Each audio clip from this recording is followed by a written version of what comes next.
नमस्कार मित्रांनो, आज आपण क्लास 10 मधला इंटिग्रेशनचा एक प्रॉब्लेम पाहूया. का म्हणताय पहा कोणता इनडेफिनाइट इंटिग्रेशन. ठीक आहे.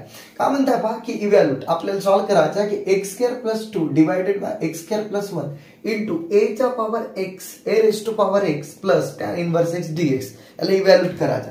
तर ध्यान से देखो, तुम्हाला का दिसता पहा नजारा.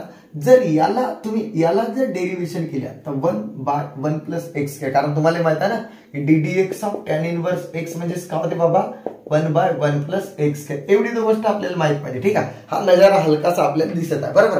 पण एक गोष्ट याला केल्यानंतर हा राहील ना मेरे अजीज दोस्त, बरोबर. तर मी एक काम करतो, पुऱ्या ठिकाणी पुट करून टाकतो. पुट जिथे जिथं x plus tan inverse x आहे, ध्यान से देखो. ठीक आहे. तिथे मी t ठेवत, समजलं. जिथं जिथं x² tan इनवर्स x आहे तिथे मी t ठेवत.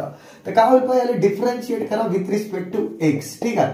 तर काय होईल पहा, डेरिवेशन ऑफ x 1 येईल आणि tan इनवर्सचं डेरिवेशन 1/1 + x², आणि इकडे काय dt/dx एवढा तुम्हाला येतं. ठीक आहे. आता काय होईल पहा, हा लंगडा दिसता तर हा काय करा, क्रॉस मल्टिप्लाय करा. म्हणजे 1 इंटू पहा, हा जो 1 into 1 + tan inverse 1 into 1 + x², तर काय होईल पहा 1 + x² आणि +1, आणि दोघांचा आहे पहा 1 + x² आणि इतर आहे dt/dx चलता रहेगा, बरोबर. इथपर्यंत क्लिअर आहे. आता ऐका काय होईल पहा याच्यानंतर. ओके, इकडे पहा x² जसा आहे तसा 1 + 1 2, आणि इथे काय येईल पहा, पहिले x² लिहा आणि +1 लिहा. म्हणजे मी असा बनवण्याची कोशिश करतो. ठीक आहे. आणि ध्यान से देखो, हा जो dx होता ना हा डिवाइड होता, इकडे मल्टिप्लाय आणि dt राहील. आता पहा इकडे पहा की ना जो प्रॉब्लेम होता तो लिहित जावा इंटिग्रेशन. एक काम करतो, प्रॉब्लेम लिहिताना थोडीशी काळजी घेता की हा जो पार्ट आहे हा वाला पार्ट आणि हा dx हा नंतर लिहिता. ठीक आहे. म्हणजे नंतर म्हणजे ओके, इथं थोडीशी जागा सोडता हा लिहिण्यासाठी.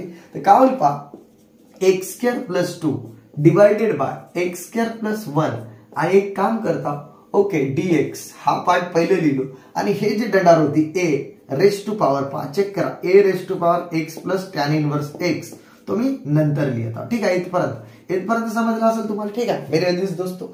आता काय होईल पहा, इंटिग्रेशन पहा, a च्या ठिकाणी a राहू द्या, आणि याचा अर्थ काय होते सर, याचा अर्थ तर t मानल्या होत्या, बरोबर.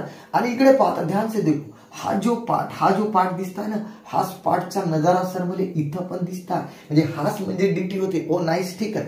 म्हणजे इथं लिहायला लागेल मला dt, बरोबर. ओके, इथपर्यंत क्लिअर आहे. आता काय करता आपण. ठीक आहे. आता आपल्याला एक गोष्ट माहित आहे की जेव्हा मी इकडे पहा, जेव्हा मी डेरिवेशन ऑफ a⁴x करतो तर ax × log a होते. ठीक आहे. म्हणजे डेरिवेशन मध्ये log a मल्टिप्लिकेशन मध्ये जाते. पण इंटिग्रेशन जर करायचं आला a⁴x dx तर काय होते पहा, ax जसा आहे तसा आणि डिवाइडेड बाय log a. हा छोटासा फरक लक्षात ठेवा. ठीक आहे. की जेव्हा डेरिवेशन राहते तेव्हा log a मल्टिप्लाय होते आणि इंटिग्रेशन मध्ये log a डिवाइड होते. ठीक आहे. तर इथं काय येईल पहा, आता इथं x नाही पण t आहे ना, तर काय होईल इथं पहा, इथं डायरेक्टली a चा power t divided by log a, आणि इंटिग्रेशन मध्ये c तर राहते कॉन्स्टंट. ठीक आहे ना, उरलेला भाग. ठीक आहे, छोटासा पार्ट कॉन्स्टंट. ठीक आहे. आता काय करेल पहा, a जसा आहे तसा t काय पहा, t च्या ठिकाणी मी का ठेवलो होतो मेरे दोस्तो, x प्लस पहा, जो t च्या ठिकाणी पहा, t च्या ठिकाणी का ठेवेल x plus tan inverse x. ठीक आहे.